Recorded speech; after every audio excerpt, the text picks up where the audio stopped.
The following is a presentation of SalineRiverTV.com. It is not to be reproduced or distributed without the permission of SalineRiverTV.com and its parent company, Raptor Productions.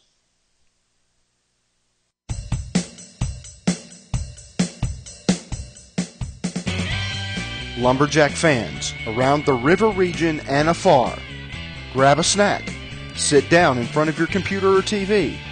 It's time for the only program in the world that allows you to watch your favorite athletes donning the orange and black.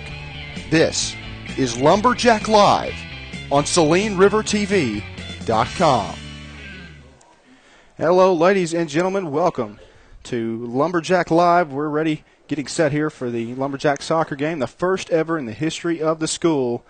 Lumberjack soccer versus the Sheridan Yellow Jackets. Alongside me today is Chris Norton. Chris, it's great to have you with us. Excited about tonight's game. Definitely, we're glad to be here and looking forward to getting started. We finished up a good girls' game just a few minutes ago, and looking forward to the boys getting out here and getting into action. Your video is going to stay on. We're going to take a quick commercial break here in the beginning and let some of our sponsors let them know about their businesses and what all they're doing. We appreciate their business very much and their sponsorship of Lumberjack Live. Arkansas Superior Federal Credit Union's got it all. In addition to providing great service with a personal touch, Arkansas Superior is member-owned, so profits go back to you, not stockholders. Arkansas Superior offers everything from savings and free checking to auto loans, home loans, and even credit cards. Call 800-643-2160 and see why people are switching to credit unions like Arkansas Superior. Learn more at asfcu.coop and like us on Facebook. Federally insured by NCUA. Reynolds Surveying has 18 years experience in the business and is well qualified to conduct residential, commercial, topographical, large acreage, and land surveying. Give them a call at 870-226-8694 or 501-778-7556. Again, call Reynolds Surveying at 870-226-8694 or 501-778-7556.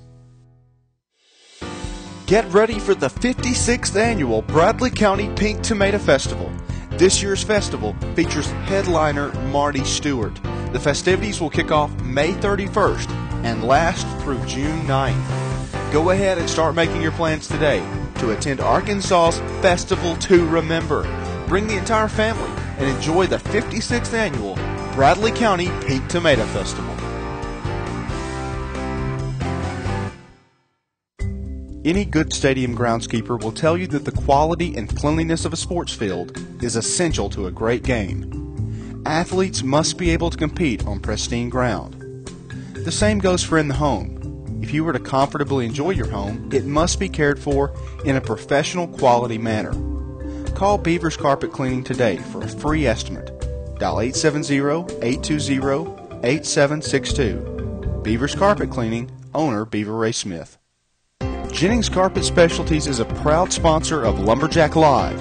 For professional installation of hardwood, carpet, vinyl, laminate, ceramic, blinds, and commercial flooring, contact Jennings Carpet Specialties at 870-226-3890 or stop by their shop at 212 South Myrtle Street in Warren. Jennings Carpet Specialties, quality you can stand on.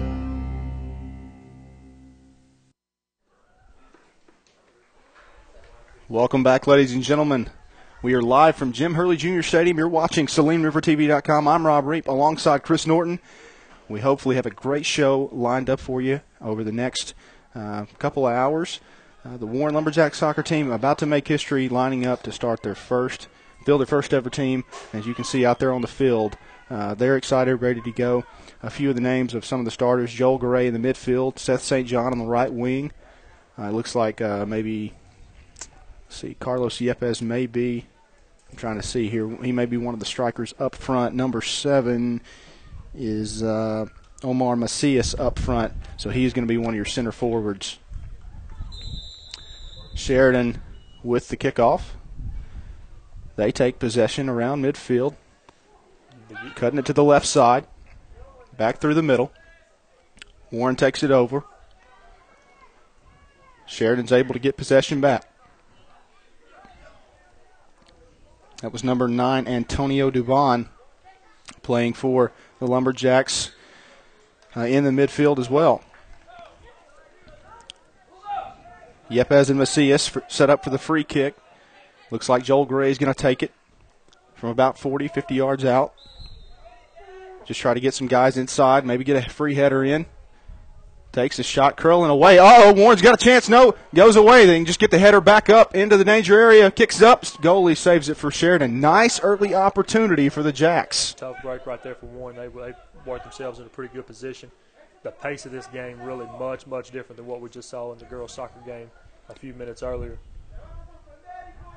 And oftentimes the fast-paced game, you're going to see a lot of open space come open and available, and that can mean goals. So, and right there, actually, Sheridan had that covered off the free kick. But the good thing right there is even though Joel Gray's free kick really didn't threaten the goalie a whole lot, hey, you just get it in the penalty area. Mistakes can be made by the opposition, and that's what created that opportunity. A mistake, the goalie not able to take good hold of it. And right there, Warren nearly makes a mistake. And that ball is going to be cleared out, and it looks like, nope, it's going to be a corner. It got over the line, I believe. That's what the official is calling. So Sheridan will set up for a corner. And a tough situation right here for Warren. Really anything can happen off these corner kicks. A lot of variables go into it for the Yellow Jackets.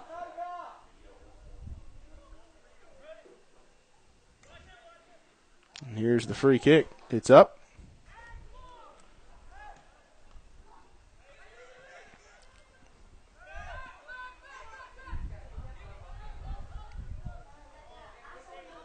St. John fighting for possession for the Lumberjacks.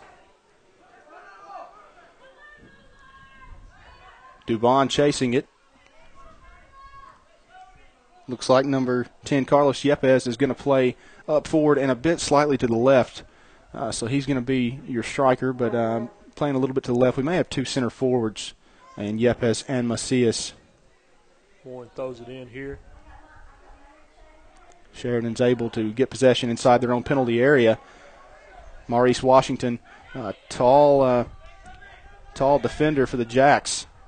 And his height can come in handy this season, especially on corners. You bring up your defenders on a corner situation, and oftentimes what can happen is those guys who have a lot of height, obviously because of their height alone, they've got an advantage in terms of being able to get up high enough to get a hold of the ball before anybody else gets there. So a chance maybe with two guys on this field that have very good height on them in Seth St. John and Maurice Washington. And a young man like Seth St. John has the benefit of being extremely, extremely athletic. Ball knocked out. It will be a throw-in for the Lumberjacks. St. John going to take the throw-in, as you can see him right there. Gets it in to Joel Gray, who gets it to Yepes, but Sheridan takes possession. Ball goes out. Throw-in taken right there by number 15, Samuel Gonzalez. Dubon gets it to Yepes. A nice 1-2 pass. Ball gets in, but nobody there for the Lumberjacks. That 1-2 pass can be really effective. You get those diagonal runs going into the penalty area on a quick pass. And it's basically kind of like a pick and roll, Chris, is the best way I can describe it in basketball terms. You pass the ball off. It's not a screen or anything, but you pass it off, and then immediately after that pass is made, that person who just passed the ball continues his run and tries to beat his man into the box. And the second that pass gets to the guy he just passed it to, obviously, he just knocks it on through into the penalty area, and hopefully the guy who made the original pass is there waiting to score a goal. The strategy that goes into this sport's been impressive so far. There's a lot more that goes into it than really meets the eye. And Washington chips it over. Yepes takes possession, tries to get it over to Gray. His pass a little long, and Sheridan will have it. And a kind of an arid pass there, and Sheridan will have it on their left wing. Inside the penalty area, cleared out by Samuel Gonzalez, number 15. He's playing right back for the Lumberjacks. Dangerous shot in. Oh, nice save job right there. That's a very dangerous ball. Outstanding job there in the goal. And as we mentioned earlier, Rob, the pace of this game it's been quick, back and forth. Chance right here for Dubon. Nope. not going to get the header.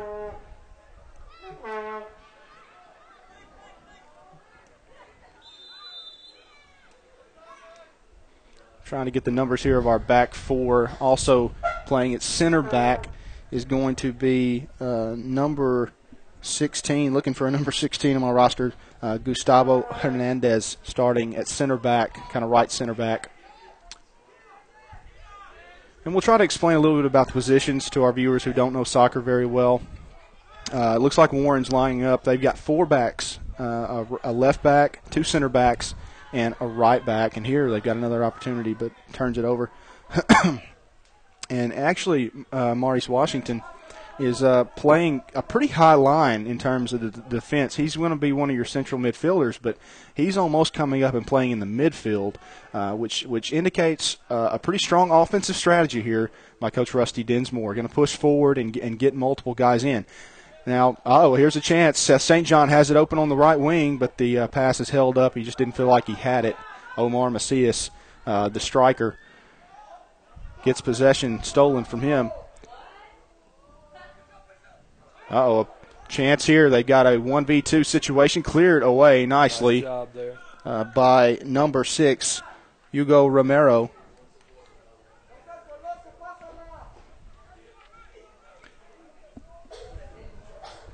But I like the offensive strategy so far that Coach Dinsmore has put in place. He like I said, he's getting Maurice Washington, who is a center back. You can see him in the penalty area right now, the tallest one out there.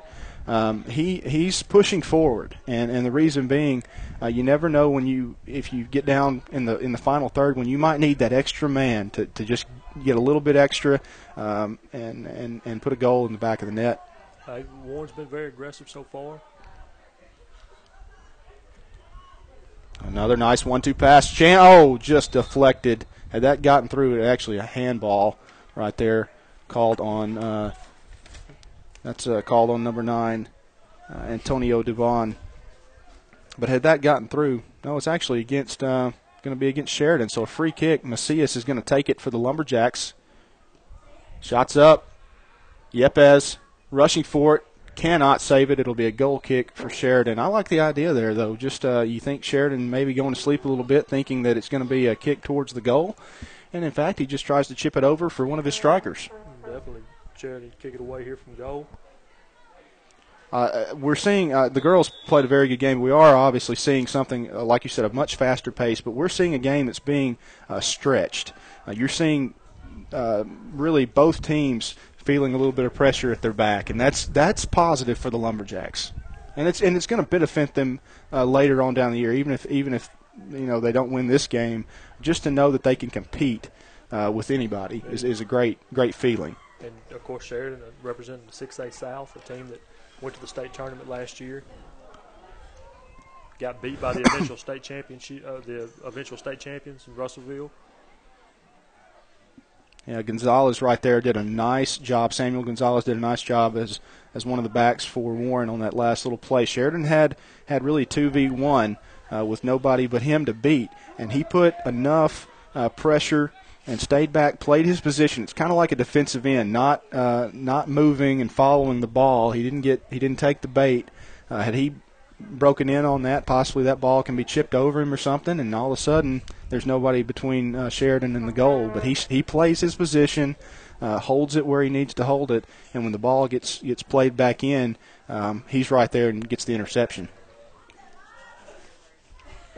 So far, I mean, there's been a couple of little gaffes at the back, just trying to get their feet under them. But other than that, they've been fairly solid, and not. They're not letting Sheridan get to them in any way. No intimidation factor, I don't think. Seth St. John made a nice attempt to get a header on that.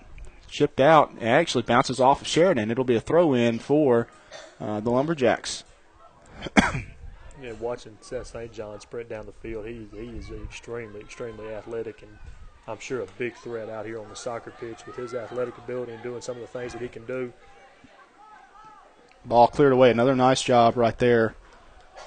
And that's that play right there was made by number 6, Hugo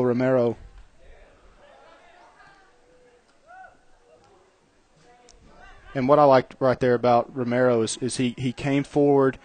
He could have very easily stepped back and just played absolutely defense, but his best defense was to come up, take control of the situation, much like an infielder would in baseball, of not waiting for a ball to come to him, but going to the ball. And by doing that, he's able to get there before the Sheridan striker. And what it appears, at least from up here, is you've got a group that's played the sport quite a bit. Yes. In an organized manner. You can see these young men have appear to have a lot better understanding.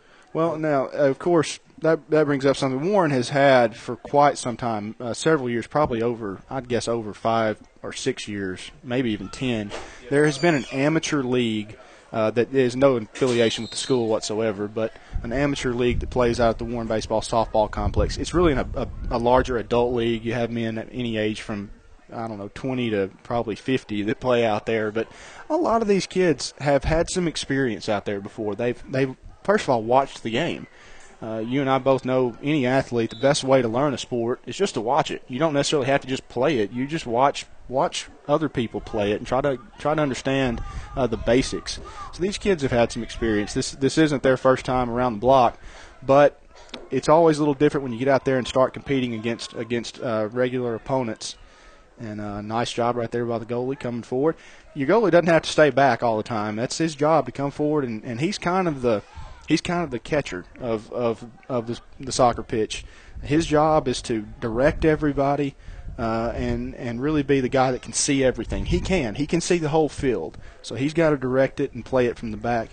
And surprisingly, I've seen, just watching a lot of soccer, your goalie can be a very big offensive weapon, if especially on fast breaks. If, let's say, Sheridan is able to get a shot on goal and they've got a lot of people forward, if your goalie is smart enough to be able to get up and get it out to the right person in the right situation, all of a sudden you can have the numbers on your side going down the field. So he can be used as a pretty big offensive power if it's used the right way. And I like what they're doing. He's staying out. And if the ball comes his way, he's prepared. It appears like he's playing with a lot of confidence. And that's kind of the same story for all these young guys out here. And I'm sure the fall league helped those young men out, but they appear to be playing a little bit more confident than what the young ladies did earlier in the evening. And I believe that's Fernando Cedeno, actually, who kicked for the Lumberjacks some this past year, that is playing goalie. I believe that's him. Be a corner for Sheridan, so a dangerous position here.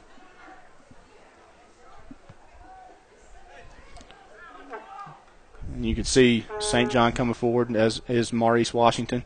Header gets in, but Cedeno able to stop it. See, right here, that's what I'm talking about. If his kick gets there in the correct manner, unfortunately we just weren't able to get possession, but he got it out of there quickly. And had we been able to take quick possession, all of a sudden we would have had the chance. Ball across goal. That's a dangerous play right there. If number 2 for Sheridan gets on the end of it, all he's got is basically an easy tap-in into that left side corner of the goal. Exactly. Just a little mistimed right there for the Yellow Jackets and a big break right there for the Warren Lumberjacks. Now you can see how quickly possession can and the threat can change. It's not like American football or any other sport that we would see where a team will start at their own 20. You kind of know when the tide starts to turn. You don't necessarily know that in this game, and that's what I love about it.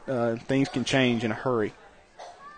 For a second, Warren looked like they were going to have the numbers, and then all of a sudden, after losing possession, Sheridan was right back in the thick of it, able to get it down the field and have an offensive opportunity. Exactly. With the pace this game's being played at, there's a lot of exciting things happening all in a short time span. No chance here. If we can get possession, nope.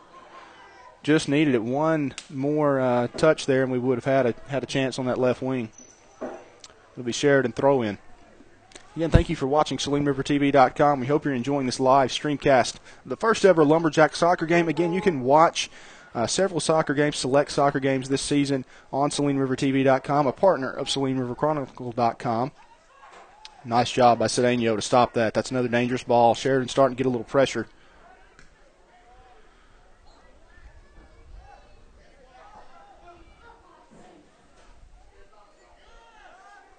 But Chris, as we'll talk about this a little bit more at halftime. But we want to tell our viewers we are going to have several softball and baseball games this season for the Lumberjacks and Lady Jack softball and baseball teams live on Saline River Chronicle or SalingRiverTV.com. I'm still getting used to saying that. It's kind of a new site, but and you'll be there with me, and we know that game a little bit better than this one. We do. I do especially. I'll be the first to admit that this is kind of a learning experience for me too, but it's been an exciting evening. And, of course, the Lumberjack baseball team playing in the Sea-Arc Slugfest in Drew Central. Do we have an update on that? We've got a score, 1-1, 6-4. I believe the game went to international tiebreaker in the 5th inning. That's where they put a runner on second base after the time limit expired in the tournament. But Warren moves to 1-0, and the Sea-Arc Slugfest beat a team that was widely considered one of the favorites in the pool. So the Lumberjacks in good shape. That's great. Coach Robert Cumberson had them prepared to play, and seems like they played a pretty good game. Absolutely. Very happy about that. And we've got, I believe, 8 baseball games on our live schedule this year, and we hope to play several more. Oh, St. John wide open on the wing. Can he get it to him?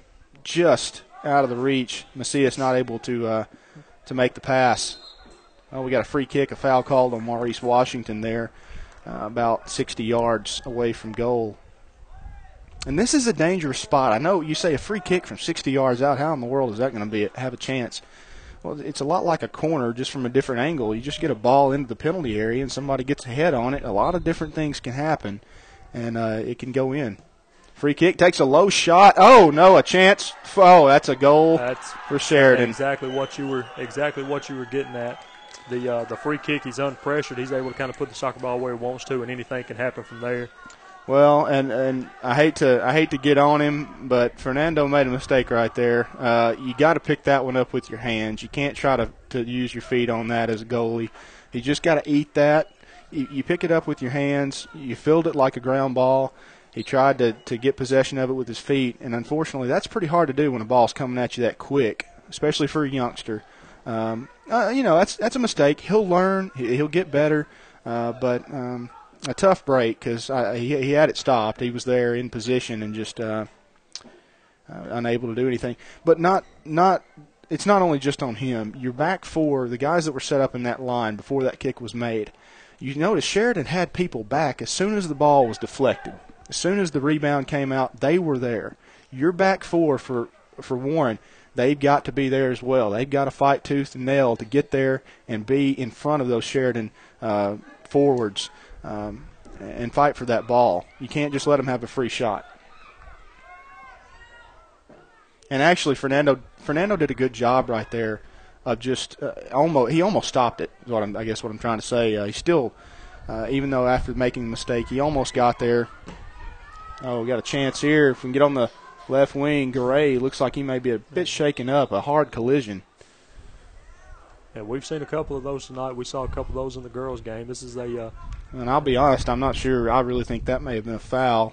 I know he got a lot of ball, and we were talking about this in the girls' game. A foul is really kind of like it is in basketball when you don't get ball, but that's a dangerous sliding tackle. Garay, I think, had position there, and a sliding in directly in front of somebody, you can tear up knees that way, and I don't like that not being called, but that's just me. That's my opinion. Well, and you spoke about the level of conditioning it takes to play this sport. You've got to be a tough person to be able to withstand all the running, the cutting, the contact that goes into it. And we've seen some big collisions tonight. 21 minutes left in the first half. And at about the 23 or 24-minute mark, we had our first goal. Sheridan scored, opened this one up. So the Lumberjacks give up the first goal scored at Jim Hurley Jr. Stadium. That's a soccer goal. Is a goal against Warren. So hopefully the next one can be a Lumberjack goal and tie this one up. This game far from over, though, folks. We got a chance here. Sheridan puts it away. Yeah, a great cross. The back four just got a little bit offline there, and the ball gets through. Very dangerous. Well set up. Yep. Kind of speaks to as we were talking about earlier, the strategy that goes into the game. That worked out perfectly for the Yellow Jackets. Well, they had even numbers. It wasn't that we weren't back that time, but the cross, the first center forward, the left center forward, just missed it. And when the ball gets through and your striker's there, it's tough for a goalie. You can't put that on the goalie. And really speaks for how fast this game can change. Sure. I mean, 5 minutes ago, we were a 0-0 game. and it's 2-0 in favor of Sheridan right now. Well, still a long way to go. The good, and like we've talked about this between the girls and the boys game. I'm a big fan of the Premier League soccer. I watch a lot of it, and I'm a big follower of Arsenal. They're kind of my team. And this past weekend, in fact, and I'm hoping this is the case here, Arsenal got down 2-0 after the first 30 minutes of the game were over. They were down 2-0 with about probably 10 minutes left in the first half. Before halftime, they had tied it up, and in the second half, they didn't give up a goal, and they scored 3 more and won 5-2. It's not over. Exactly. Anything can happen. A lot of time left. 40-minute halves here in high school soccer. And we are just now into the 20-minute mark here in the first half. Again, 2-0 your score. Sheridan on top of the Lumberjacks. And we discussed this in the first game. I'm very surprised that it's a 40-minute half. I didn't know a lot of the rules about high school soccer. I'm still kind of learning those. But apparently the clock stops for penalty kicks, or penalty shots, penalty shots from the spot. I'm very surprised that it's a 40-minute half. That's only 5 minutes difference per half of professional soccer. And as we mentioned, though, as we discussed in the first game, at the high school level, you do have the benefit of free substitutions. We got a chance here for a very nice free kick in a dangerous spot. If Macias can curl this over the wall, you see the Sheridan players lining up in a wall, there is a chance that you can curl this over and get it into the top left corner. Macias takes a shot and just he leaned back, and it's very different from kicking a football. I was a kicker in high school, as you know, Chris, and I can tell you, as kicking in American football, we want to lean back because we want to get height on it. Right there, you want to be almost bent over the ball, wrapping your foot around it to get that curl. You got to get it up enough to get it over that wall, but you got to get it low enough that it can curl back down. And he just leaned back, and that's just trying to get power on it. It's a youth mistake, and you see pros do it all the time too. They'll just lean back a little bit, and a chance here for Sheridan. We got to clear it. Come on, guys. Kind of a weak clearance, but St. John's going to get a hold of it, and he does the smart thing. Just knock it out of there, get your guys back, regroup. A dangerous situation right there with Garay coming out of goal. Sheridan on the attack. Sheridan with the throw-in. Sheridan trying to get their cross in, but unfortunately the 1-2 pass that they were trying to set up goes out, and it will be a goal kick. Excuse me. Again, you're watching SalineRiverTV.com. I'm Rob Reap alongside Chris Norton, sports analyst for Saline River Chronicle and Saline River TV. For all your top news in Bradley County, the daily news source, the only daily news source in Bradley County that's online. Check out SalineRiverChronicle.com, our partner website of SalineRiverTV.com. And in terms, Rob, of high school soccer, the Warren community definitely lucky to have SalineRiverChronicle.com and SalineRiverTV.com. High school soccer information is hard to come by. Sure. We found that out trying to research Sheridan and their program, and Warren fans lucky to have information at their fingertips on SalineRiverChronicle.com and SalineRiverTV.com. Well, and guys, I'm not only doing your play-by-play tonight for those of you that don't know much about SalineRiverTV.com and Saline River Chronicle, which is the more known website. I'm the owner of both of those as well.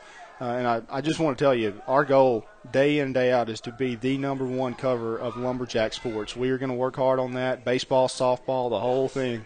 It's your home for Lumberjack sports. And Chris, I know you get on it a lot. I use it a lot. I personally get on the Chronicle a lot because I don't do every story. It's the best place to keep up with Warren sports. Exactly. Warren sports and news throughout Warren and the Saline River Chronicle coverage area, news at your fingertips. Well, and our coverage area has grown a lot. We call it the river region now, and people kind of wonder, what the heck's that? I've never heard of that. Well, it's kind of a term that we came up with, and the reason being is we cover almost from Woodlawn all the way to Felsenthal. That's a big area, and you can't just call it Bradley County anymore, which is what we originally started off covering. But we cover a big area, and we call it the river region. So if you're living in southern Cleveland County, Rye, Rowell, anywhere in there, hey, we're your news source. Send us stuff. Send us any information you know of going on. New Edinburgh, those areas, we cover you. But tonight, we're covering Lumberjack soccer, the first ever Lumberjack soccer game. Unfortunately, the Jacks down 2-0 in the first half with about 15 minutes remaining in the first. And a corner by Sheridan. Dangerous ball. Nobody got on the end of it. I'm seeing a bit of a problem on our corners, Chris. And Sheridan's having the same issue. Nobody's wanting to attack it. There's a reason why you have that corner as a scoring opportunity, and even for defenders. You know, you're not going to touch it if you don't go after it. Well, and they seem to be playing fairly aggressively everywhere else on the field. Sure. They just get in certain situations, it seems like they tense up a little bit, don't exactly know how they want to play it, how they want to defend it. But I'm sure that'll come with games and come with live reps, which they're getting a lot of tonight. Well, and I think already with some of the guys that you've seen out there for the whole game right now, they're in good shape, but it's, the time and the length of the half. Oh, we got a chance here. Seth St. John's onside, no flag, but he has to pull it back, and Sheridan's able to take control. But finally Warren gets it back in a kind of an errant pass right there. A chance, off of Sheridan. That's going to go out for a goal kick. Lucky for the Jacks right there. But what was I saying, Chris? You'll have to get me back on task. I got caught up right there with Sheridan bringing the ball down the pitch. We were talking about these guys. You know, they're going to feel the first few games. They're going to feel their stamina is going to fall a little bit after the first 20 minutes. It's going to start to drop, and playing 40-minute halves when you're out there jogging, I bet most people would be hesitant to say, I'll jog for 40 minutes, and that's essentially what they're doing. And the mental aspect of it is impressive. I mean, you really have to have a lot of drive to be able to compete at a high level with this sport, because I am sure you do get slap wore out by the time you finish a 40-minute half. Sure. Well, and your defensemen, these back four, they're really going to play from their back position all the way to midfield. Your midfielders are going to play all over the field. They got to get back in the fin. They've got to attack. And your forwards are going to play from midfield into the final third. So you kind of got to split, and the hardest working guys on the field are your midfielders. They are going to be the ones that put pressure. And really, after watching soccer, the little bit I've watched of it, I really think the game is won and lost in the midfield. Seth St. John, nice play right there, just trying to get it open for Macias. Almost wins that one over. Garay's got it, tries to chip it over to Macias. St. John's got a chance for a header, gets it over to Yepes. Yepes inside, almost had it in the penalty area. He's going to have a chance possession, gets it over side of the left wing. Tries to cut it back, a lot of pressure. And a few of the Warren fans are calling for a foul, but that was a good no call. There wasn't a foul there. You can use your shoulders. A lot of people think in soccer you only use your feet. Well, to do what we call a tackle, to dispossess somebody of the ball, you can still use your shoulders. You can still be physical. It's a very physical game. And you spoke about the foul and the no call. You can see our three officials out there in the yellow shirts. Mm-hmm. You have a referee and two linesmen. And in professional sports, you'll have two more that stay on the goal lines to see if a ball crosses the line. But in high school, there's no need for that, really. The referee does all of that. But really, your two linesmen are set up to call offsides and fouls. That's their job. And the official's job is to call goals. The one on the field is to call goals and just to assist the other two. And we haven't had an offsides call yet, surprisingly. That's usually a call that we get pretty often, but and it's hard to explain, so I won't try to do that right now. When it happens, it'll be easier to explain. I don't believe we had one in the first game either. No, we didn't. I thought we had one a few minutes ago, and it wasn't called, so apparently it didn't happen. And that's a really tough job to call offsides if you're a linesman or line judge. Corner here for Sheridan. Fernando Cedeno unable to get his paws wrapped around the ball, and it goes off of him, the goalie. Another dangerous corner opportunity for Sheridan. Nice ball in. Not able to get on it, though. But number 17 of Sheridan did a nice job. Although he didn't get on the end of it, he did attack it. He went after it, and that's the first time on a corner opportunity I've seen either team really attack the ball. It's been a fun game to watch so far, though. It has been fast-paced. It's been stretched. I like the strategy that Coach Dinsmore's putting in. It is an attacking-style football. Warren managed to maintain possession right there. They managed to box in the Sheridan player right there in the corner. The only thing that I think when we're about the 10-minute mark, the thing that you're going to see in the second half, I hope, Hopefully Coach Dinsmore will preach, crisp passing, smart passing. Sometimes we just have a tendency to want to just clear it away for the sake of clearing it to make sure that we're not under too much pressure at the back. Oh, nice pass there from Gray. Macias fighting for possession. Sheridan going to let it go out. We'll see if they call a corner. No. Yes, they do. They do call a corner. A great job fitting that pass into a tight window right there. And Joel Gray is a name you're going to hear a lot this year for Lumberjack soccer. He is a central midfielder and taking the corner right here. A chance for Warren to get one on the board. Here's the kick. It's up. And they actually say he curled it out of bounds. And that's something we haven't had an opportunity to talk about. The ball didn't touch the ground, but it was out of bounds. And the reason is it still went past the goal line. It's not like football where you can catch a ball that's technically already in the air of out of bounds, but your feet are down. That's not how soccer works. It's a game of feet. So if the ball is in the air and it's out of bounds, it's still out of bounds no matter if it's touched the ground or not. I may have just confused everybody royally there, but oh well. We'll try. Hopefully they'll catch on. It's a work in progress.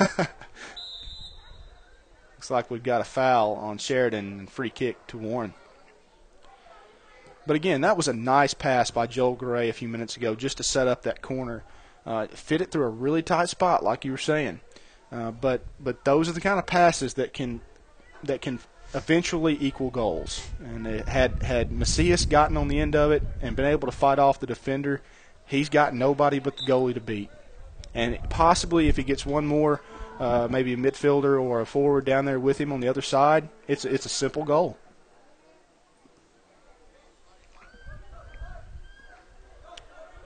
And I actually like that pass from Yepes. I know nobody happened to be there, but a lot of times what you'll see when a player gets under pressure, he'll either lose possession trying to hold on to it, or he'll just clear it. Right there, Yepes, instead of doing either one of those, he simply passed it into an open area.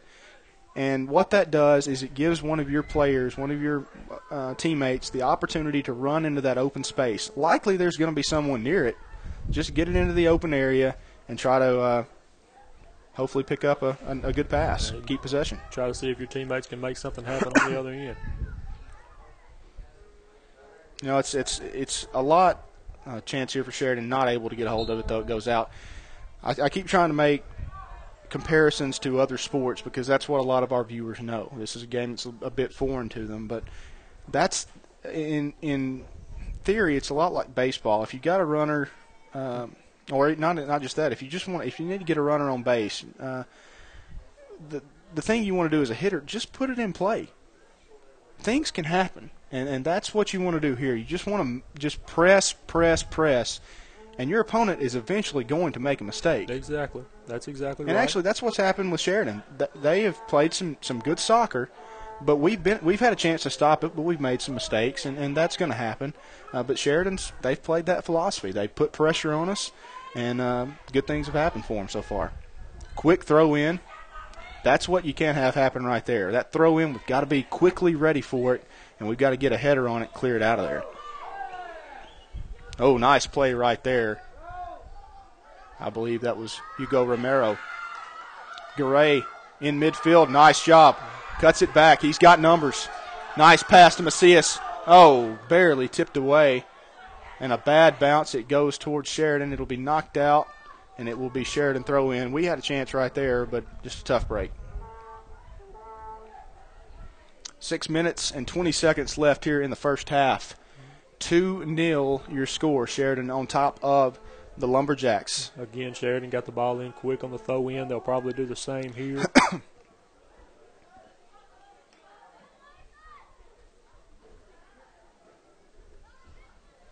They take a little bit more time than they have been. Oh, throw in, see? Tough bounce. They've got a chance. Clear it out. Nice job.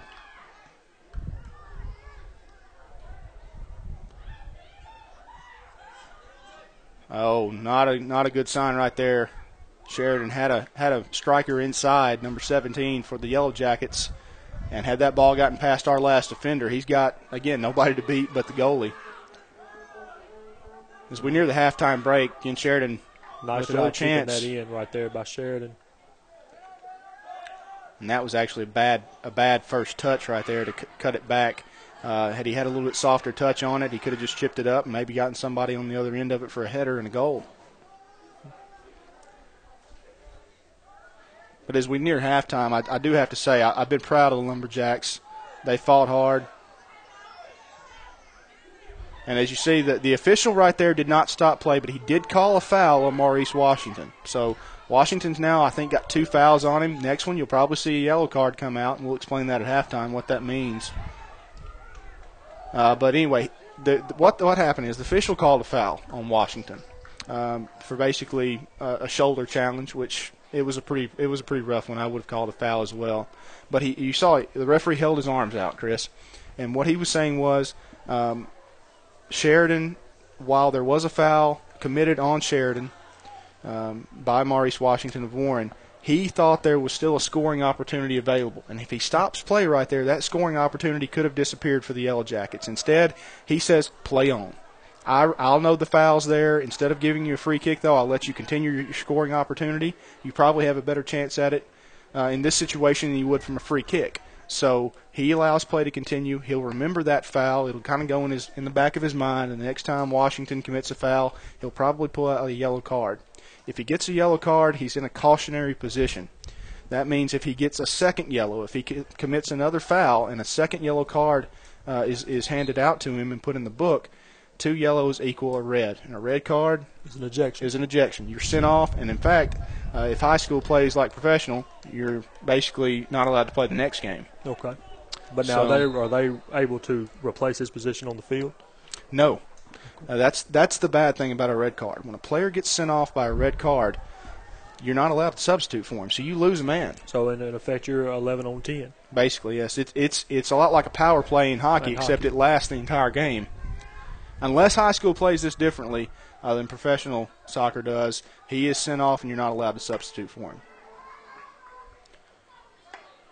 Now, what you would be able to do if it was a particular player, excuse me again, chance here for Sheridan, nice clearance.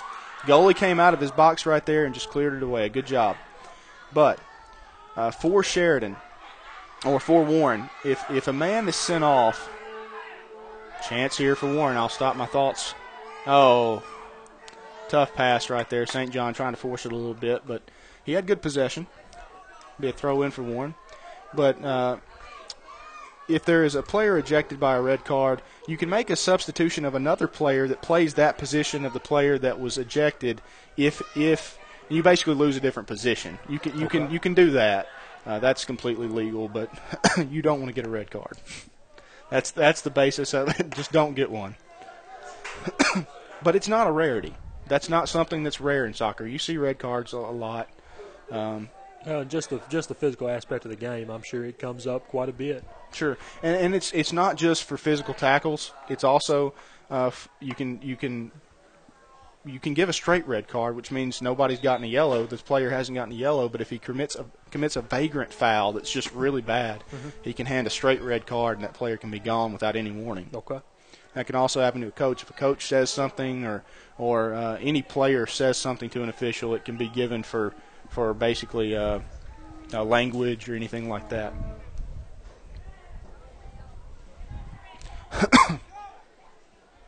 Got a goal kick here for the Lumberjacks. Minute 30 left in the first half. 2-0 your score. Sheridan on top of the Lumberjacks. You're watching History in the Making, folks, on SalineRiverTV.com. I'm Rob Reap alongside Chris Norton. The Lumberjacks playing in their first ever soccer game, the first in school history. St. John heads it over, trying to get it into the midfield towards Garay, unable to. Washington clears it over the top. Garay chips it back over to the Sheridan defense. St. John takes possession, dispossessed. Ball in the midfield. Oh, nice chance here for Warren. Oh, quick numbers, chip it over the top. But St. John unable to get a hold of it. You can stick with us for halftime for your halftime report. We'll have a quick commercial break at half, and then we'll come back and have a little bit of discussion of the first half and other things going on in this game and the exciting new things happening with Warren Athletics. The Lumberjacks get the throw in off quick.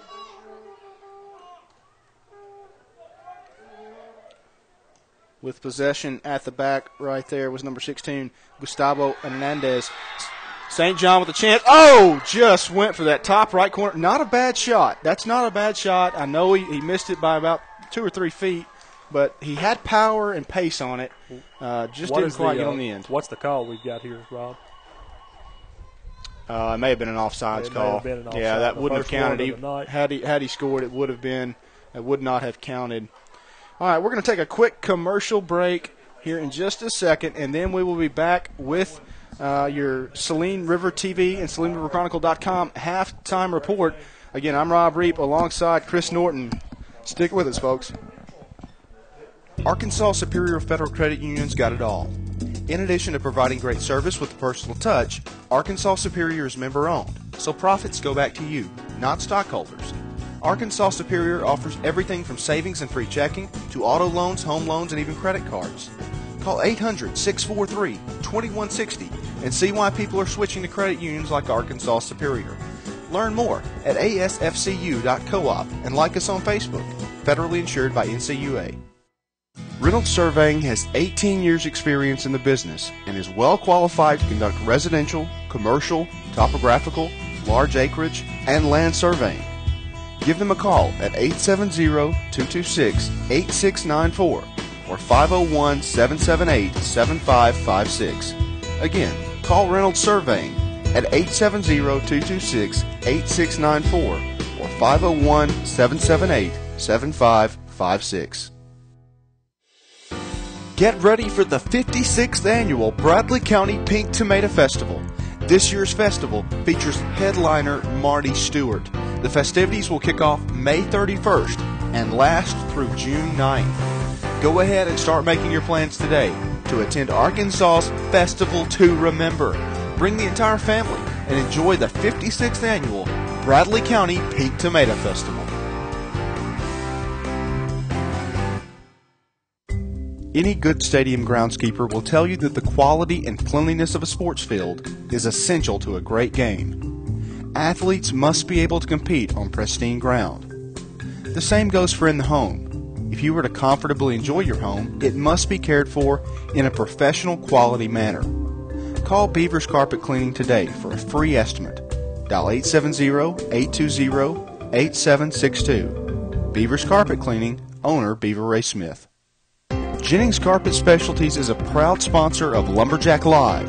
For professional installation of hardwood, carpet, vinyl, laminate, ceramic, blinds, and commercial flooring, contact Jennings Carpet Specialties at 870-226-3890 or stop by their shop at 212 South Myrtle Street in Warren. Jennings Carpet Specialties, quality you can stand on. For over 2 years, SalineRiverChronicle.com has been the fastest growing news source in Bradley County. Currently, SalineRiverChronicle.com gets around 15,000 page views per week.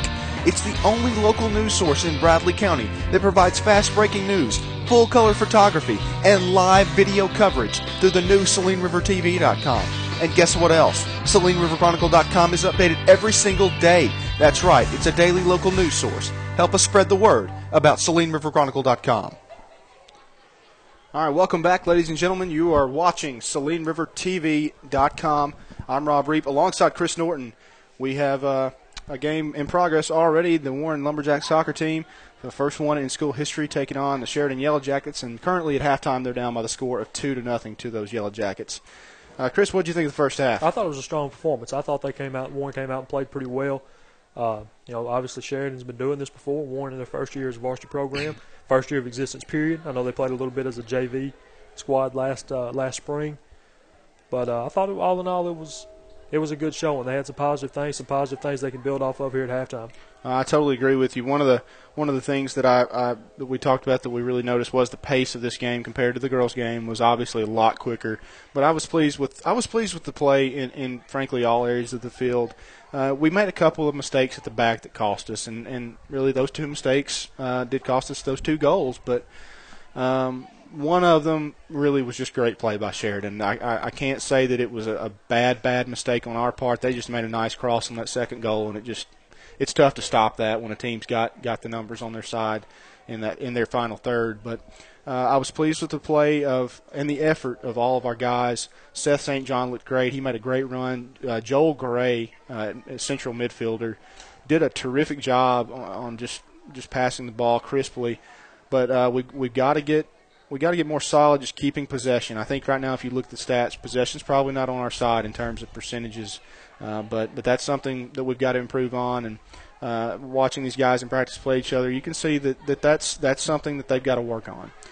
But let's talk a little bit about the conference, because the conference makeup for Warren High School soccer right now is a lot different than it is for most other sports. We're going to be playing in the 4A, if I'm correct, looking at my stuff right. It's a big conference, and it's big in area. This team's going to be traveling. Traveling 1,792 round-trip miles will be traveled by Warren and its opponents. The guys that are coming down here in the schools that Warren is going to, that's a lot of ground to cover.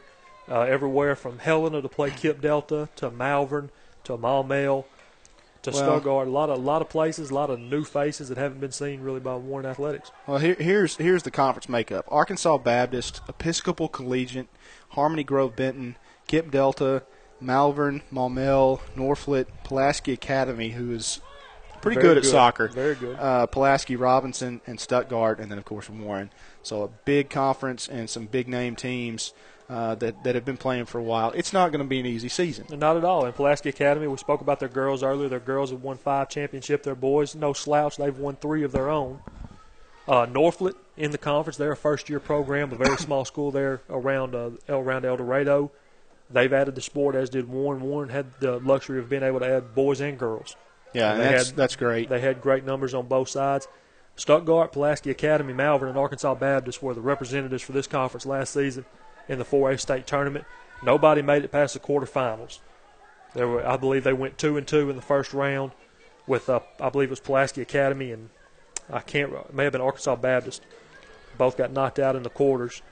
But it'll be a good league. It'll be a tough league for a young program, but definitely benefit from being able to see good competition. Well, that's the good thing about this game. This being 2-0 down at halftime, Sheridan, I don't think is a bad thing right now. And we've competed. We've had a chance. I can think of at least 2 opportunities where we've had a chance to score and just couldn't quite have that finishing touch. But this is not a conference game. So that's good. And Sheridan, a 6A opponent. Yeah, absolutely. A much larger pool of kids. They've, the 6A, 7A playoff structure in the state of Arkansas is dysfunctional. Pretty much, I believe every team in each league moves on to the state tournament. Sheridan moved on to the state tournament. They got beat 8-1 last season in the first round of the 6A state tournament by Russellville.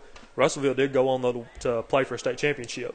Lost 1-0 in the state title game to Searcy, but they beat Sheridan 8-1, beat Benton 5-1, beat Mountain Home 4-0 in Russellville's run. So obviously they were no slouch. But Sheridan's a good team. They've played a lot of games. I'm sure they've got a lot of upperclassmen that have seen a lot of time on the pitch. And it's a good test. It's a good test early. Absolutely, and you can see Coach Dinsmore and Coach Stephen Quos down there talking it over at halftime with their guys. I think if you look at the first half and talk about the improvements that need to be made here in the second half to get back in this one, we've played well forward, but we've been beat a little bit, as we talked about this in the girls' game. We've been beat in the midfield at times. We haven't been dominated by any stretch of the imagination, but we just need to be a little – I'm trying to find the right word – solid and consistent. I guess consistency is the best word. We've had moments, and we've just got to turn those moments into a full game. That's exactly right. And consistency is something that in all sports you have to strive for.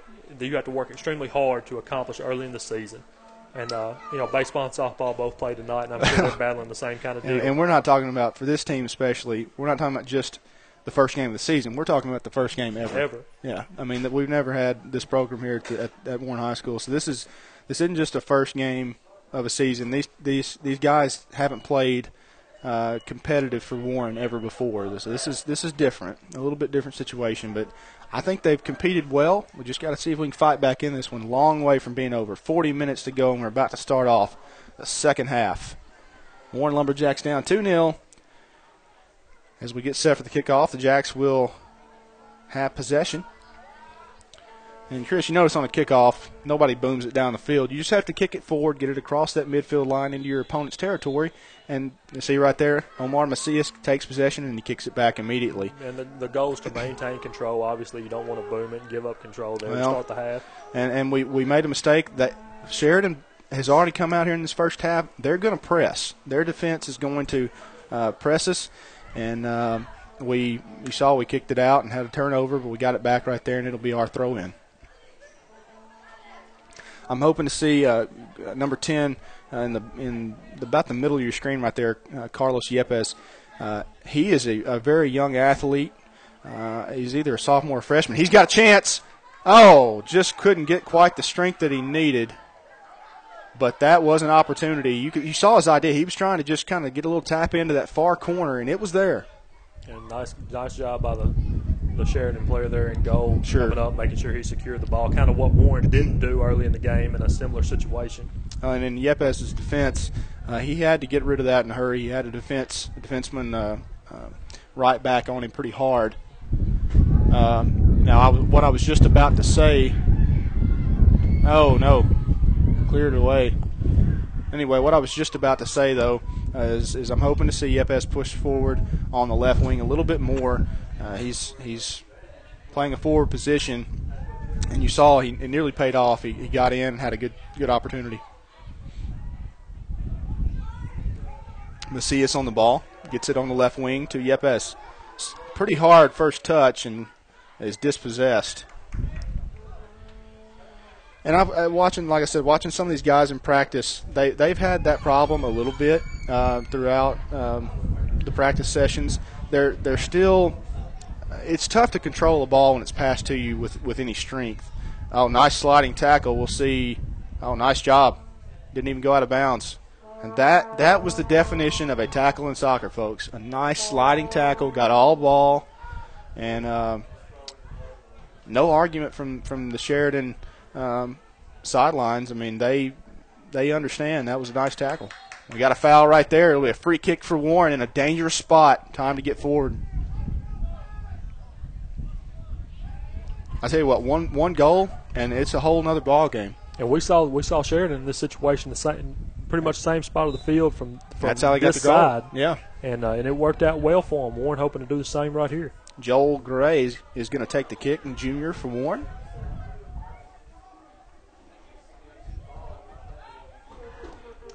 Hard kick. Oh, tell you what, it's going to be a corner. Now, I think that's a mistake from the Sheridan goalie. He couldn't get over there. I really just think he needs to just let that go. I don't think we had a chance to really get a hold of it. And if he deflects that back in, it's the exact same situation of how they scored their first goal. Exactly. He would have had himself in bad position there. Yepes takes the corner. Sheridan does a nice job. A low cross. And pretty easy to chip that one out. But, again, Yepes did a nice job. I know that wasn't the greatest corner kick in the world, but, just get it in the box. That's what you have to do. Just get it in there. And Garay takes a shot trying to curl that one in. I think he was actually aiming for the right side, but just got his foot wrapped around it a bit far. But Joel Garay is going to be one of those kids this year. He's going to be an impact player, and I hope that he can be a consistent athlete for this soccer team. A chance for a through ball right there. Yepes has it. He's onside. Just gets outbeat by the right back. That's a big kid playing right back for Sheridan, and that's a nice defensive play because Yepes was clear and onside. A couple of real good opportunities there in a short period of time for Warren. And we're seeing a weakness. I know their right back has recovered. Sheridan's right back has recovered on both situations, but their line is not staying. Your back four have to be a unit. And when one of them comes up, he's playing a very high line trying to get the offsides trap. When you play a high line like that, everybody else, the other three guys back there, have to play a high line as well. And Yepes is the right back for Sheridan's playing a high line. He's getting behind him, and the two center backs and the left back are not coming up the same distance. And for some of our viewers, you may not understand how the offsides rule works, but basically, Chris, I'll try to explain this as best I can. I may not be the best person to explain it. And that's offsides right there. All right, you saw the ball was kicked. A pass was made over the top. Sheridan had a player that the pass was intended for that was on the other side and behind all of our defenders.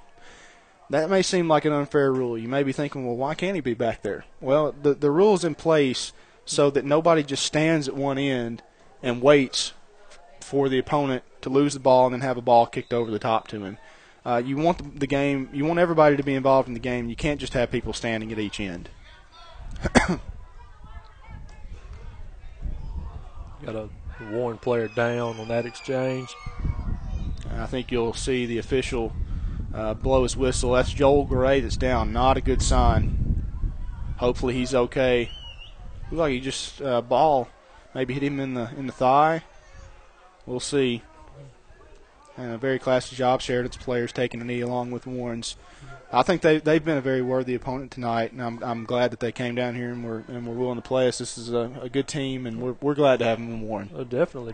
They've come down and gave us a good look, and I'm sure they're appreciative of the work that they were able to get in, knowing that they've got to they got to compete with a pretty tough conference themselves. And Tim Whitney and the athletic trainer here for the Warren School District, and Rusty Dinsmore, who's the coach of this soccer club out there on the field. And hopefully Joel is okay. Joel's a very good kid too. He's an AP student. Really works hard in the classroom, and my mother's a teacher at the high school, and you just can't hear her say enough good things about Joel. He's the kind of kid that every teacher wants to have. Obviously he's a good soccer player, and but the most important thing is he's a student athlete and he excels in the classroom. But hopefully he's okay. I'm not really sure where he got hurt. We'll see if there's a limp. And what may happen, he'll either stay on or he'll be made to sit on the sidelines, or they may substitute him, but he will probably be allowed to come back in. It looks like he maybe just gotten the breath knocked out of him maybe. Looks like it hit him kind of in the stomach area, the way he's holding. And they'll try to get him over here to the sidelines and continue playing. As you mentioned, I'm sure he'll return to the game in pretty short order. See, number 27 is coming in to take his place, and that is Julian Gonzalez. It may be pronounced Julian, but of course, in the Spanish I've been taught, it's Julian. But we will see. I'll have to learn a few of these names. We're not just learning the game; we're learning some new kids. Oh, nice back pass right there by Dubon. Washington takes a swipe at it. Uh-oh. Sheridan's got it on the right wing. A nice through ball. Number 17 to strike. He's offsides, though. Again, that pass was made, and he was on the other side of all of the Warren defenders. A nice offsides trap. We played a high line. We played as a unit. Everybody came up, and we got the call. And after talking about not seeing an onside call, we're starting to get them. We've seen 3 in probably 10 minutes. Absolutely. Free kick taken. And after the game, we'll give you the full Warren roster. That ball off of Sheridan. Oh wow, no, they're gonna say that was off of Warren. I thought it took a deflection. Headed back. Sheridan's midfielder's playing very far up the field now into the final third. St. John takes possession. Warren's got a chance on the break. Oh, yes, and just one more touch and we would have been through. Trying to find that center. I think the right wing may have been open. Just couldn't quite take control of it. Sheridan back in possession. Nice tackle right there. Macias challenging. Now number 15, Samuel Gonzalez, over to St. John. Trying to clear it. Takes a swipe and misses. Sheridan's got the right wing open.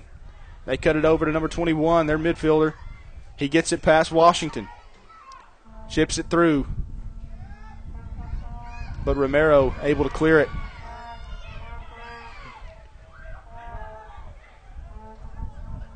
Yepes challenging for it. Ball goes out. And that will be a Warren throw-in. Well, in the second half, Chris, has kind of started off a lot like the first half started off. We looked like a team that was very competitive with Sheridan and right in the middle of the game. Exactly, and really 2 tough breaks there in short order put Sheridan ahead 2-0 in the match. Well, and we talked about this. It's still early, but it probably, if you really look at it, no one player causes anything. But if you gotta field that first ball on the free kick, and if that doesn't happen, it's probably just 1-0 right now. But you never know; it could be 3-0. That changes events, and but the important thing is we got to get on the board. We've got to start putting a little bit more pressure on Sheridan and making them feel nervous at the back. St. John with the throw in.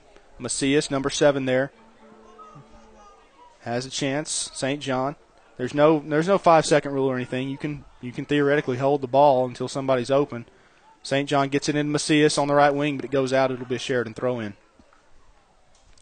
30 minutes left in the second half, so 10 minutes gone. Kind of a squandered possession right there by Warren. Well, and you'll see a lot of that, especially in those areas. The defense, surprisingly in soccer, there's just not a lot of movement off of an inbounds pass, which is in effect what a throw-in is.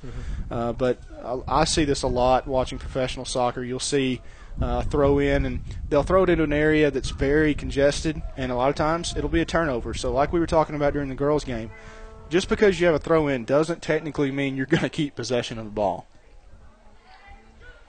Oh, an over ball, a chance for Sheridan. Tries the volley shot, not able to get it, keeps the ball in, and Washington clears it out for a throw.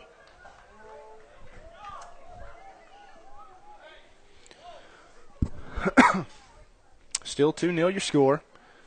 Thank you for watching SalineRiverTV.com.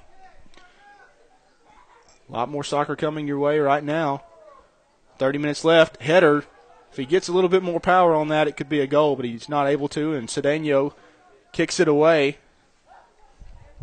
That kick covers a lot of ground. It does. He's got a good leg on him. He's out. We'll see Warren throw it in.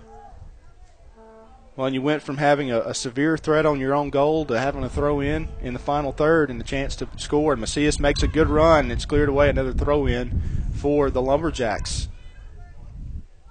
And the idea right there, if Macias can come out and just make a good run onto the right wing, that throw in, the left back's not really ready for it. A chip in here. Oh! Get a little bit farther left, and Yepes is going to be sitting there waiting on it. They're going to say it went out, and it's going to be a corner.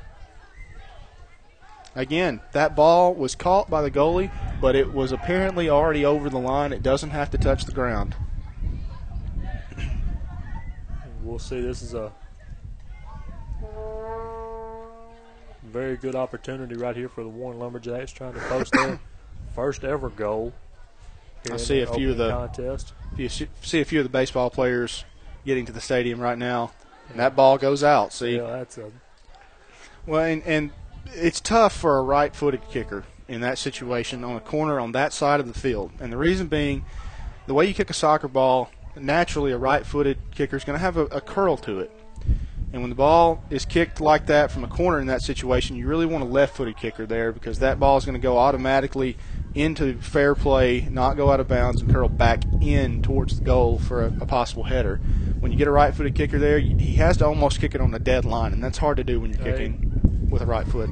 It eliminates a lot of the angles that you want to try to put yourself in a good position. Sheridan boots the thing away. Nice job right there by Dumont, but unfortunately not able to keep possession.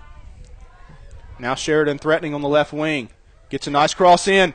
They got a chance for a goal. Nice job by Cedeno. Finally gets a hold of it, and that was a threatening and dangerous spot for the Jacks to be in. Nice clearance. Ball over the top. Got to get people on the end, and it will go for a goal kick. I saw not too many weeks ago, you saw Tim Howard, the American goalie who plays for Everton in the Premier League. Most people probably haven't seen this, but it's probably been 3 weeks ago. He was making a clearance just like that and happened to get it on a perfect line, and the wind happened to be blowing pretty strong that day in the opposite in that direction that he was kicking in. The goalie just misread it, and it took a massive bounce and went in. I mean, crazy things happen in this game. St. John heads it back in towards Macias, and it looks like Omar Macias is almost playing in a midfield position now, playing a little bit further back. Maybe that's just a little feeling the pressure from Sheridan. Free kick taken. That's going to go far. Goal kick, Lumberjacks. And thank you so much for watching this live presentation, or if you watch it on demand. You're watching SalineRiverTV.com, a partner of SalineRiverChronicle.com. For all your local daily news, stick with SalineRiverChronicle.com. And we're going to have baseball, softball, all kinds of good Lumberjack sports this spring. We've got baseball, in fact, coming up Saturday, and what's going to be a big game for the Warren Lumberjacks. Could wind up deciding their pool at the Sea Arc Slugfest in Monticello. And Sheridan with a couple of kicks that are threatening the Lumberjack goal. And trouble for the Jacks right now in the midfield is that Joel Gray is still hurt on the sidelines, with a chance right here. They still got possession. Nice pass to St. John on the left wing. He's got numbers. Takes the shot. Oh, just couldn't quite get it on. It was an open goal. The goalie had come out. Unbelievable. Couldn't quite curl it. That young man's extremely athletic as it is. He made a good move right there, kind of helped draw the goalie out.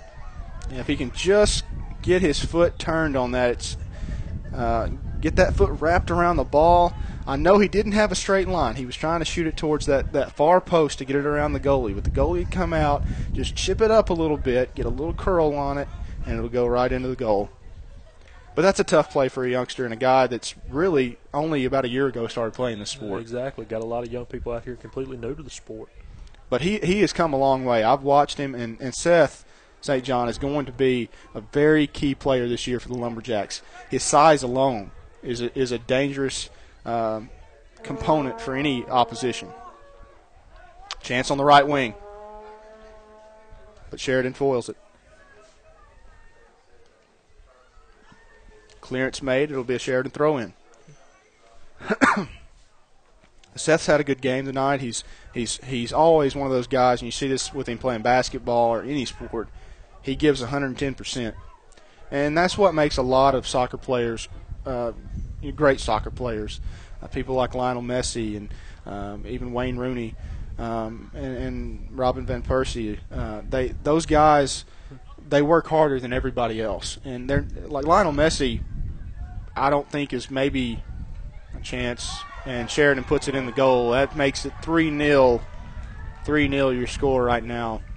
Nice shot right there by Sheridan. They had gone on the offensive and really had the Warren goalie. Well, they've been pushing for some time now, past 5 minutes at least. They've dominated that half of the field, and it was coming. But as I was saying, on a better note, Seth works hard, and some guys that work hard just automatically flourish in this sport. Well, good news is Joel Gray just came back onto the field for this kickoff for the Lumberjacks. It's great to see him back out there. That means he's not too bad, obviously. Through ball, got a chance through Yepes. It's off. Warren's got an opportunity. Oh, just takes a bad bounce, and Sheridan clears it.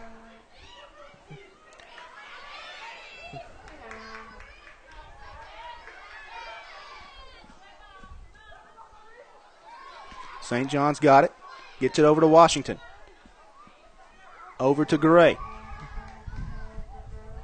Oh, we got a through ball over to Yepes. He's got a chance. Takes a shot just above the top right corner. Nice opportunity. Warren still looking dangerous. They continue to put themselves in good situations down there around the Sheridan goal, and at some point tonight they're going to be able to cash in on one of those attempts. Well, looking at our conference, there are some teams on there that I think we'll match up with better than Sheridan. And right now, we're just looking at a team that's had soccer for quite a while, and they're just more crisp. Left back number 6 for Warren, Hugo Romero, had possession there. Now Sheridan's got it. They cut it back over to the middle. Warren pushing forward, but Sheridan cuts that one out, clears it.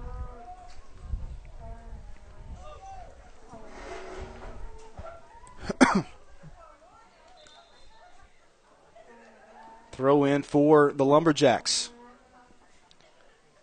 Reminder, we'll have baseball all weekend, actually Saturday.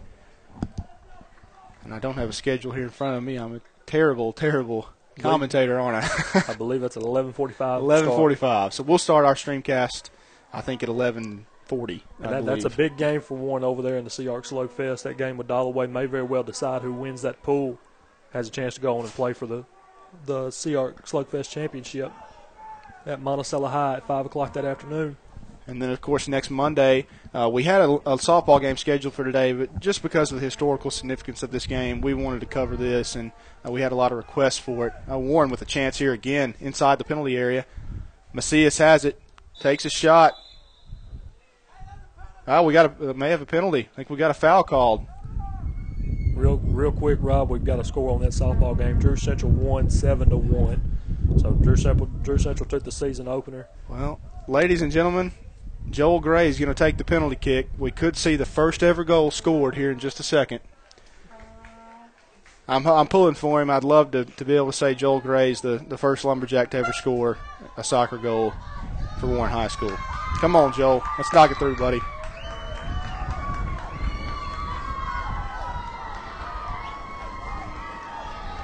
Here's the kick. Off the upright. It goes into the goal. St. John's going to get credit for it. Garay just went a little too close, but it bounced off, and a nice job. An exciting chain of events right there. Well, perhaps we're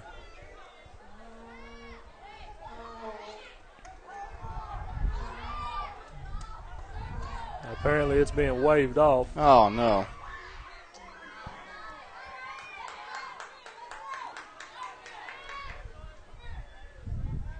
Well, strike it off. No goal for the Lumberjacks. And that's a tough one to take for Garay because it was a great shot. I know it hit the bar, but you put it somewhere where the goalie's not going to touch it. He just went a little too high. I hate it for Joel because that wasn't a bad kick. That's exactly right. A game of inches right there. Thing nicked off the crossbar. I think he actually was trying to go towards the right side and put it in the top right corner, but just got too much pace on it actually, and it just sailed a bit on him. Clearance, St. John's down there. He's got a chance. They've got the numbers. Chip it over. Oh, and the goalie's able to get to it. Just beat him to it. That's a veteran goalie play.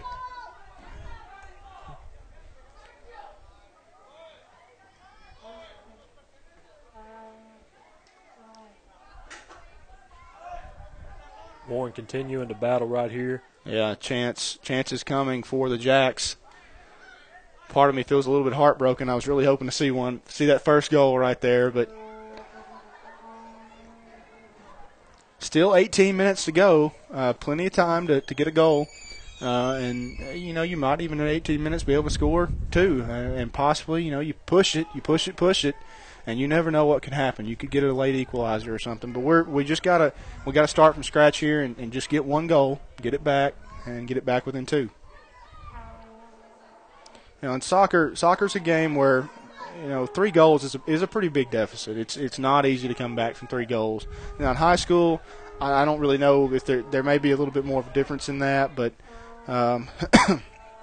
with the way Warren's playing, it's unlikely you would get 3 goals in 18 minutes, but it's certainly possible. But hopefully we can pick up at least 1 goal. St. John with the throw in. And tough pass there by Washington. Cedeno picks it up.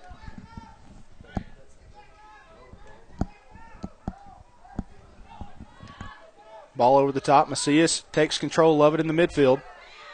Nice dribbling effort there. Gets it on the left wing. Oh, cuts it back and right into an effort, nice effort there. Right there by Sheridan to get a hold of it, and they cut it back across the midfield. Garay's there. He's onside.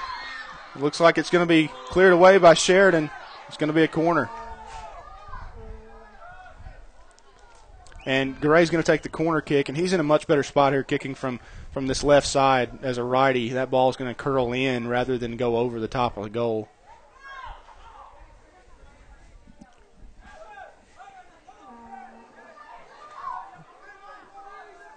And Washington coming up along with St. John. Header up, no good, but looks like Garay's going to have a chance. And he gets the ball on goal, but unfortunately not enough power on it. The goalie makes a nice play. And Sheridan has gotten solid play in the goal all evening. They cleared that away. Got an open goal. Well, and actually that's a smart play by Sheridan. He didn't have it. He didn't have the angle. There was an open goal, but he just didn't have – the distance was not on his side. The angle was not on his side. He wasn't turned correctly. And he just makes the smart play and pulls it back. I know we're 3-0 down, Chris, but I'm happy right now. We've given effort. We've looked dangerous. We've had several scoring opportunities. Tough break on the penalty kick to hit the bar, but it's been a hard-fought game, and you got to be proud of our guys. Oh, definitely. They've been competitive all night. They continue to work hard. They keep playing with a very, very high pace. Cedeno takes it.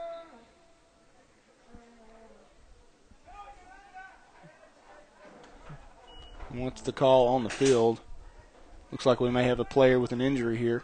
We've got another defender. Lumberjack going to enter the match. That'd be number 30, Jonathan Cruz, coming into this ball game. Coming off, I believe, is going to be Hugo Romero.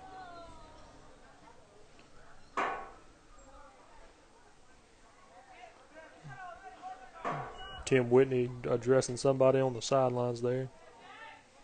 Yeah, he's done a great job as the Warren medical personnel, medical trainer for all Warren athletics, I believe, is what his position is. Ball over to St. John, not able to keep it in though. 14 minutes remaining in the second half. Warren down to Sheridan 3-0. So a tough break here in the early part of this program, at least the first game here, but a long way to go in the season. This is not a conference game. We're yet to get into conference play. So all is not lost. This is definitely not a horrible result by any stretch of the imagination. We're competing like we've talked about. Sheridan, a nice cross in. The volley, no good. Couldn't quite get a solid touch. Second kick, not on target. St. John heads it back towards and out of play. It'll be a Sheridan throw-in.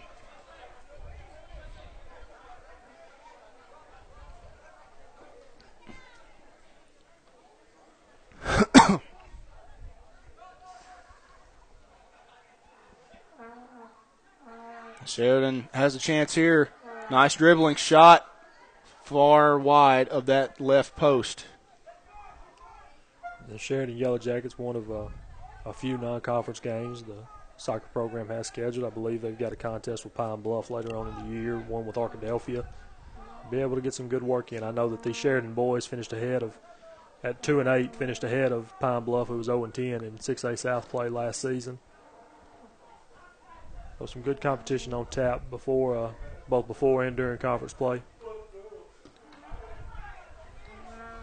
And we'll be anxious to see this weekend, after the Lumberjacks win today, how they can finish out this CR Slugfest tournament. They've got themselves in a pretty good situation. Struggling Norfolk program and a young Drew Central team on tap. Dollaway on Saturday morning, who will be, the best of the rest over there. And Dollaway and Hermitage are playing right now over there at the campus of Drew Central. the winner of that pool and the 2 seed from that pool will move on to play a group that are playing at Monticello High this week. Monticello High School, Hamburg, McGee, Stuttgart, and one more program I can't recall, and Dumas that are playing over there.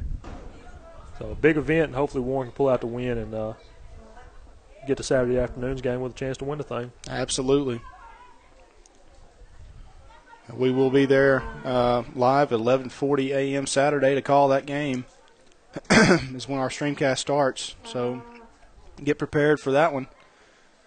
Keep it on SalineRiverTV.com. Of course, if you've checked out our website, you're on the live page right now if you're watching us live. But on our on-demand page, we've got a lot of videos that we're doing and a lot of great news content. It's the world's changed so much. We've really got the opportunity now with YouTube and different things of that nature. We can put together a little almost a southeast or river region television station, which we're very excited about. And that's what Saline River TV is. It's really a television station for Bradley County and the southern part of Cleveland County. We're covering all types of news, and we're going to have some neat features coming up very soon. Looks like we got a free kick here for the Lumberjacks. Chance to get a dangerous ball into the penalty kick area. And there are a number of people, a great number of people taking advantage of SalineRiverChronicle.com, and they'll do the same for SalineRiverTV.com. But it's great to have such a source where your news is at your fingertips.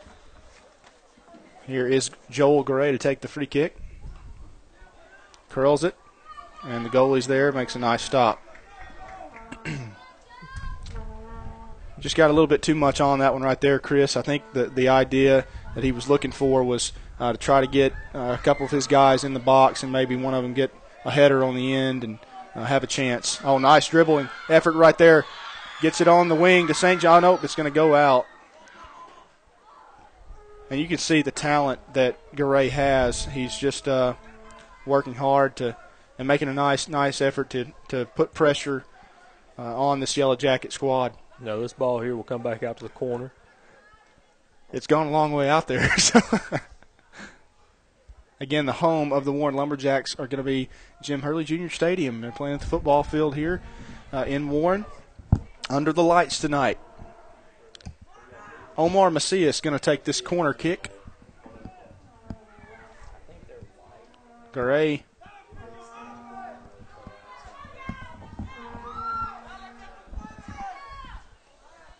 Seth St. John up for the Lumberjacks. He's got an opportunity here. Seth's got so much height on him that if a ball gets in, he can beat guys to it. The problem is Sheridan's got some guys that are just as tall.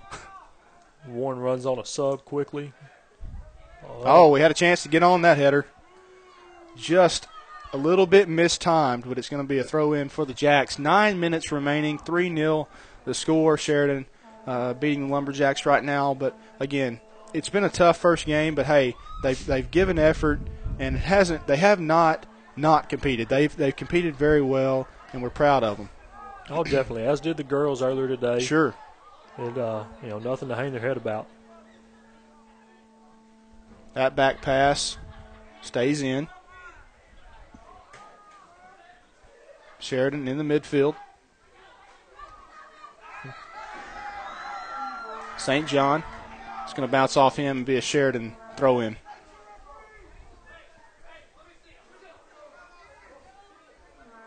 Thought there might be an offsides call there, but not.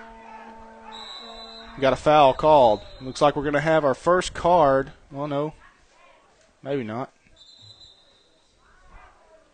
Oh, we called a red. A straight red. And that is an ejection, as Rob discussed earlier. The player for Sheridan, after getting that red card, is gone. I'm going to have to actually go back after this is over and watch the replay of that. I'm not exactly sure what occurred. It must have just been a pretty vagrant tackle, is all I can assume. I'm not real sure either. But that young man is... He's also discussing things with the official, and there may have been something said. We don't know, but usually you don't see very many straight red cards. That's an odd thing, and but apparently he either I didn't see a bad tackle, so I'm not really sure what occurred, but there was a red card given, and he's now been ejected from this game. So Warren's got an opportunity. I don't think they're – let's see. Yes, they are down a man. So no substitution on the high school level. So Warren's got a chance. And that's a benefit for the Lumberjacks. I mean, a man up, 11 on 10 here, and luckily for Sheridan, they've got a 3-0 lead in this match. But I tell you what, a close game, and you've got a young man that gets ejected in that fashion, that puts you in a bind. Yes, and Romero, Hugo Romero has come back on, the center back for the Lumberjacks. Of course, he got hurt a few minutes ago, and Jonathan Cruz came on in relief of him in his injury. Seth pushing forward. You're seeing Seth St. John, folks, on screen right now, and that kid can absolutely run. Another corner for the Jacks. And a chance here to get a goal. Joel Gray's going to take the corner. Let's get on this end of the header. Here we go, guys. Header's up. Oh, Gray's going to have another chance to chip it up. And they're going to let it go. Let's see. It will be a goal kick. So Warren not able to take advantage of that corner kick. But we got 6 minutes to play, and we've got 11 guys, and they've got 10. So maybe that'll help us. We're going to try to make something good happen before it's all said and done. And I don't want to make that sound overly simple, because what's going to happen is Sheridan's going to drop back a little bit further. They've got a 3-0 lead. It's not going to change things a whole lot. They can sit back and defend, and they'll instead of having two guys up front in the forward positions, they'll drop back and move one of their midfielders back to play in a defensive spot. They really don't lose much at the back. They lose their offensive attack. And which, with a 3-0 lead late in the ball game, they will probably be able to withstand that.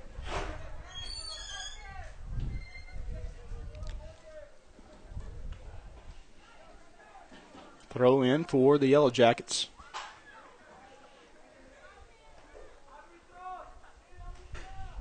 That ball will go out, and it will be a corner. And as we inch toward 5 minutes left in the game, we know that Warren would love to put a goal on the board before the night's over.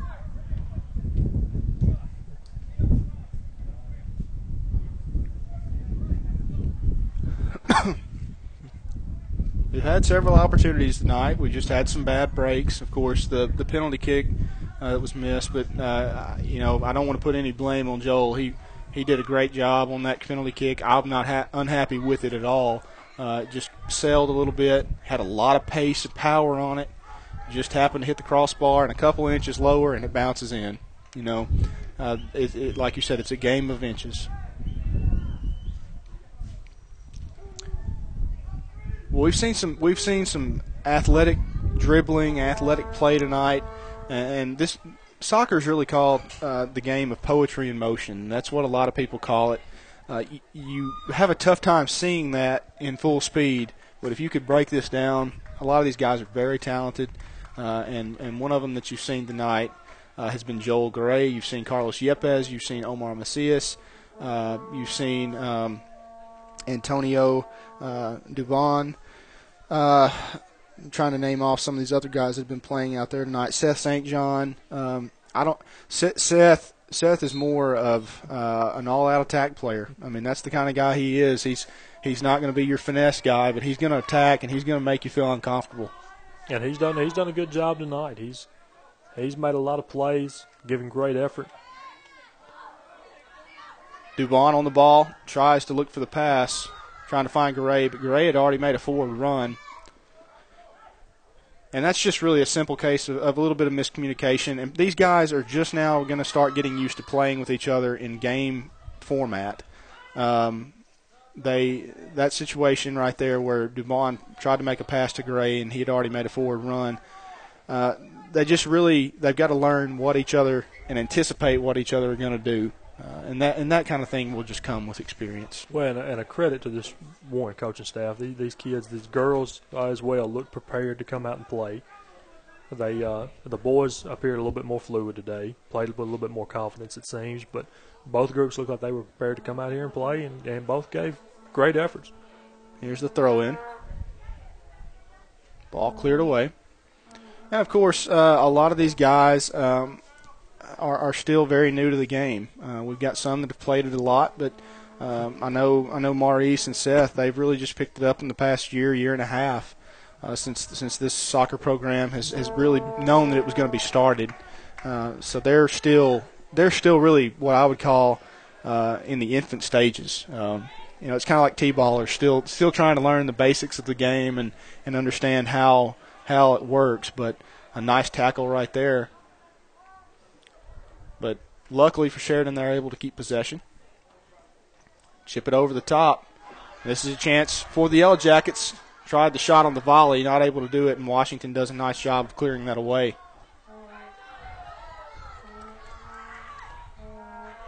And Sheridan has a player down. He's hurt, but there wasn't a foul there. Garay had his position just as well as the opposition did, and he got all the ball. Now, if he grabs there and gets, well, let's see, they actually may call a foul. Or no, they're not. Looks like they're going to call a free kick here. And what Warren does is basically a good sportsmanship type move right there. The player was hurt. Sheridan had the ball. So what they're going to do is Warren just kicks it away in courtesy.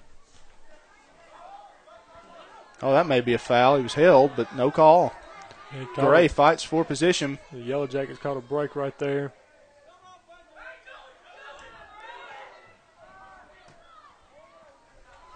And Coach Dinsmore not happy. He thought he should have had a couple more guys over there to help out with that, with Garay's possession.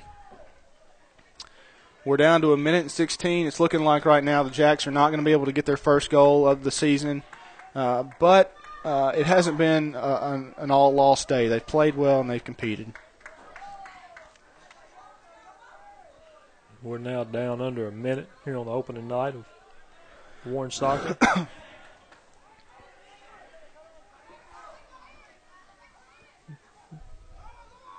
And as we near the end here, I just want to thank all of our viewers for watching this presentation of SalineRiverChronicle.com and SalineRiverTV.com.